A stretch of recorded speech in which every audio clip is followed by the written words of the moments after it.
আসসালামু আলাইকুম বন্ধুরা। আজকে দ্বিতীয় রমজান। তো কই মাছ কিনেছিলাম, কাটার সময় পাচ্ছি না, মরেও না। অনেকক্ষণ ধরে লবণ রাখেছি, উঠতেছে না, ধরাও যাচ্ছে না। তো এখন এই কই মাছ কাটবো কীভাবে দেখি, একটু বাড়ি মেজে মেজে চেষ্টা করে দেখবো। আমি যাই না। কোথায় যাবে?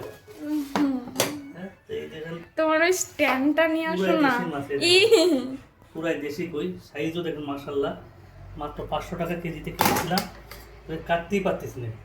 তো এখন এই কাইসি আর বটি দুটোই নিয়ে দাঁড়াইছি, এই দেশি কই মাছগুলো কাটবো। দেখেন দৌড় মারছে, খুবই ডিস্টার্বিং। কই মাছ কাটা খাইতে তো ভালোই লাগে, কিন্তু কেটে খেতে গেলে তো বিরাট কষ্ট।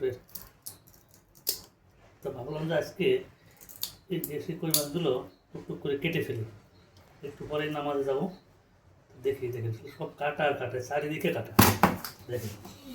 ঠিক আছে বন্ধুরা, তো সাথে থাকুন, এই দেশি কই মাছ কাটতে থাকি, দেখা যাক কতক্ষণ লাগে। ধন্যবাদ।